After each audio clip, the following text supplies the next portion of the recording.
नमस्कार, मैं जितेंद्र चतुर्वेदी। भाजपा को 2024 में कैसे सत्ता से दूर रखा जाए, इसकी एक कवायद चल रही है और उस कवायद में यात्राएं चल रही हैं, मोर्चे बन रहे हैं और सियासी दांवपेच खेले जा रहे हैं।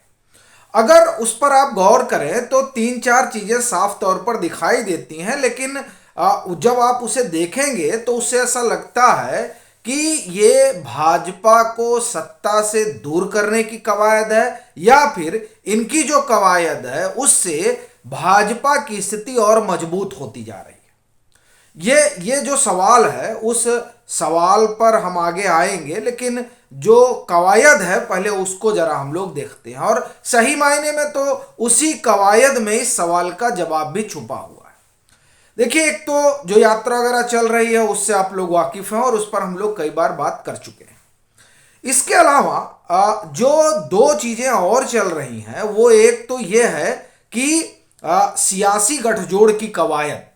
अब सियासी गठजोड़ की जो कवायद है उसमें पहले तो ये चर्चा रही कि साहब कांग्रेस चल रही है और कांग्रेस के इर्द गिर्द सब आएंगे, लेकिन कांग्रेस के इर्द गिर्द सब आएंगे इस बात को चुनौती दो लोगों ने दी। एक तो ममता बनर्जी ने और दूसरा केसीआर ने।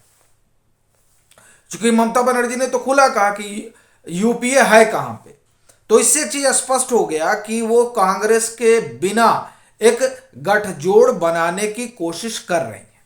और दूसरे नेता जो सीधे सीधे चुनौती दिए वो है केसीआर। केसीआर अपना एक मोर्चा बना रहे हैं और देखिए उन्होंने तो बाकायदे पार्टी वार्टी का नाम भी बदल दिया और उसका नामकरण कर दिया बीआरएस। और उसकी 18 जनवरी को एक रैली होने जा रही है, जिस रैली में उन्होंने अखिलेश यादव को निमंत्रित किया है, अरविंद केजरीवाल को निमंत्रित किया है और इसी तरह और कई नेताओं को निमंत्रण भेजा है। और इस निमंत्रण के जरिए उन्होंने एक संकेत और संदेश दिया है कि दरअसल वो एक ऐसा मोर्चा बनाने जा रहे हैं जिसमें फिलहाल तो नीतीश कुमार और ममता बनर्जी नजर नहीं आ रही हैं। और इससे एक बात तो ये साफ हो गई कि जो ये केसीआर का मोर्चा है वो चौथा मोर्चा है और इसमें अरविंद केजरीवाल की भी दिलचस्पी है और अखिलेश यादव की भी दिलचस्पी है, क्योंकि वो केसीआर के कार्यक्रमों में दिखाई देते रहे हैं। और इसी तरह से केजरीवाल और केसीआर की नजदीकी जग जाहिर है, फिर चाहे वो चंडीगढ़ का कार्यक्रम रहा हो और या फिर ये जो दारू घोटाले का आरोप लगा है इन आरोपों में तेलंगाना का कनेक्शन रहा हो। तो ये दोनों बातें तो साफ दिखाई दे रही हैं और इससे ये जो चौथे मोर्चे की बात है वो अभी नजर आ रही है। अब तीसरे मोर्चा एक बनाने की कवायद है, जिसमें भले नीतीश कुमार ये कह रहे हो कि तीसरा मोर्चा नहीं बनेगा, मेन फ्रंट बनेगा। तो मेन फ्रंट बनेगा क्या वाकई में यह मुमकिन है? क्योंकि उत्तर प्रदेश में आप देखिए तो तमाम दल इधर उधर जा रहे हैं, तो ऐसी स्थिति में बिना उनके जो विपक्ष है वहां पे मेन फ्रंट तो बड़ा मुश्किल है। सो थर्ड फ्रंट भी एक बन रहा है। अब उसके अगुआ कौन होंगे ये देखना बड़ा दिलचस्प होगा, क्योंकि ममता बनर्जी क्या वाकई में उस थर्ड फ्रंट की अगुवाई करेंगी। वह ये सवाल इसलिए भी उठ रहा है क्योंकि ये माना जा रहा है कि भाजपा के साथ उनकी कोई अंडरस्टैंडिंग चल रही है, ना मालूम चल रही है कि नहीं चल रही है, लेकिन उनके रुख को देखते हुए और भाजपा की सियासी जमीन को ताकते हुए ये बात हो रही है। क्या होगा क्या नहीं होगा मालूम नहीं, लेकिन अगर इन दोनों बातों को खारिज भी कर दिया जाए तो एक तीसरा मोर्चा वो बना रही है, जिस मोर्चे में वो नीतीश कुमार को देख रही हैं, जिस मोर्चे में वो तेजस्वी यादव को देख रही हैं और जिस मोर्चे में वो अखिलेश यादव को देख रही हैं। उनका बयान भी इस तरीके का आ चुका है। और जो एक कांग्रेस वाला अपना यूपीए है, तो ऐसी स्थिति में आप देखें तो अगर ये जो सिनेरियो है इस पर गौर करें तो साहब एक तरफ यूपीए है, एक तरफ तीसरा मोर्चा है और एक तरफ चौथा मोर्चा है।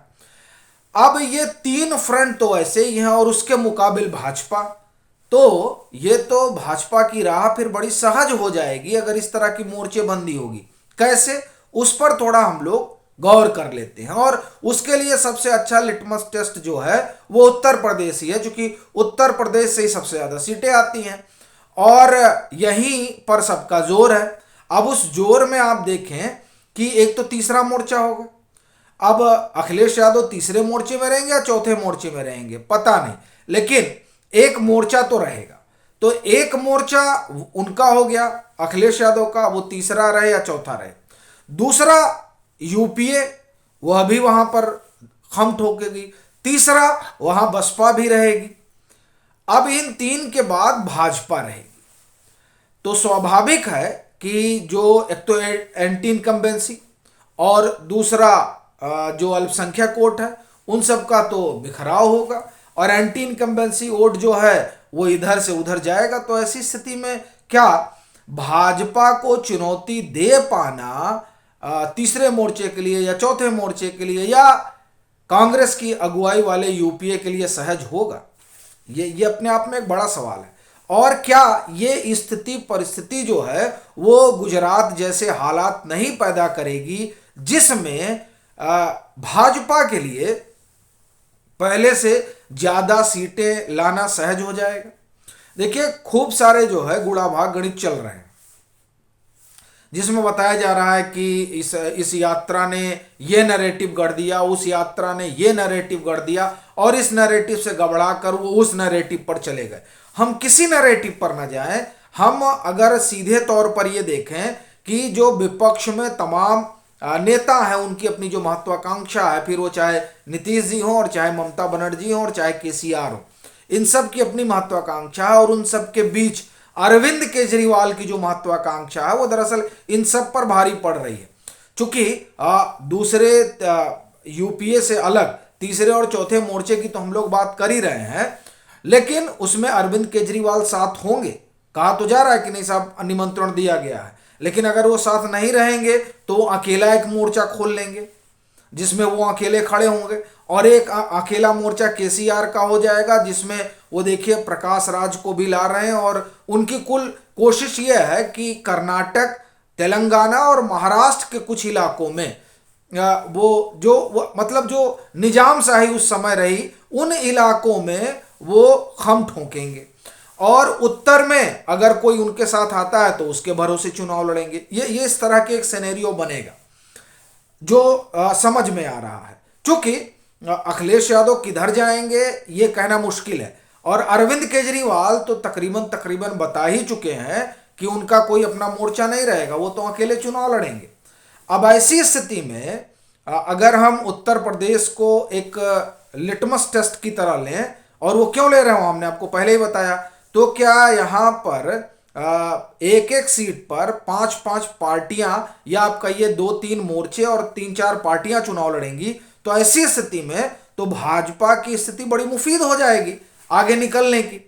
एक बात, दूसरी बात एक और चीज चल रही है कि कौन जो है वो मुस्लिम वोट साधता है, कौन जो है वो दलित वोट साधता है और कौन जो है वो ओबीसी वोट साधता है। इन तीनों को लेकर खूब लड़ाई चल रही है जिसमें कांग्रेस ने अपने तरीके से दांव चला और आप देखिए कि अगर नीतीश जी की बात करिए तो उन्होंने अपने तरीके से दांव चला जातीय गणना वाला।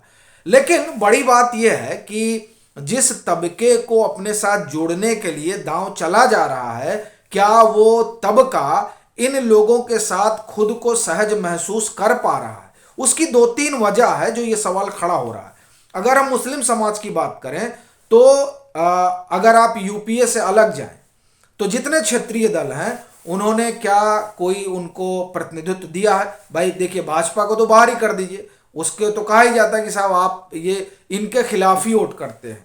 सवाल यह है कि उनके खिलाफ वोट करते हैं तो जिनके साथ जाएंगे उसमें उनको कहाँ उचित प्रतिनिधित्व मिला है, ये सवाल उनको परेशान कर रहा है। और ऐसा लगता है इसीलिए एआईएम जैसी पार्टियां जो हैं वो अपना कद और पद बढ़ा रहे हैं और उसके बाद में अगर वो इसी हिसाब से वोटिंग करते हैं तो जहां जो उनको हरा पाएगा उसके साथ जाएंगे। तो उत्तर प्रदेश में वो किसके साथ जाएंगे, और जिसके साथ जाएंगे तो अगर वो कांग्रेस के साथ जाते हैं तो सपा बसपा का क्या होगा? और एक सवाल तो यही है। और मान लीजिए कि आप वो सपा के साथ जाते हैं तो क्या पूरा सपा के साथ जाएंगे, बसपा को पूरी तरह से छोड़ देंगे। इस तरह के तमाम सवाल हैं इस मतदाता वर्ग को लेकर भी।